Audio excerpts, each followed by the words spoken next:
যখন আপনি একটা কঠিন পরিস্থিতির মধ্যে দাঁড়িয়ে আছেন, আপনার চারিদিকে ঘন অন্ধকার, বেরোনোর পথ খুঁজে আপনি দিশেহারা, অন্যদিকের আক্রমণে আপনি ক্ষতবিক্ষত, তখন হঠাৎই পিছন ঘুরে দেখলেন আপনার খুব কাছের মানুষেরাও যুক্ত আছে ওই আক্রমণকারীদের দলে।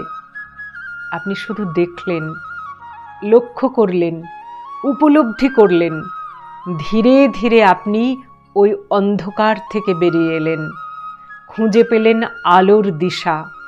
জয় আপনার খুব কাছে, বিজয়ীর খেতাব হাতছানি দিচ্ছে আপনাকে।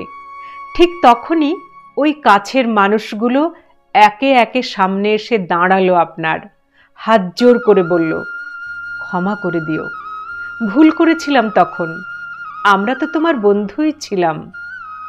ক্ষমা পরম ধর্ম, তাই আপনিও ক্ষমা করতে পারলে ক্ষমা করে দিন ওদের, প্রয়োজনে ওদের পাশেও দাঁড়ান, কিন্তু নিজের জীবনের সেই অসহনীয় দিনটা মনে করে কখনোই এদের বিশ্বাস করবেন না।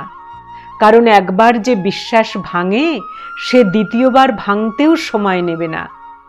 যে আপনার দুঃখটাকে উপভোগ করছিল, আপনার যন্ত্রণার দিনে, তাকে ক্ষমা হয়তো করা যায়, কিন্তু বিশ্বাস করা যায় না। মনে রাখবেন, লড়াইটা আপনি জিতেছেন বলেই এরা আবারও আপনার সঙ্গী হতে চায়।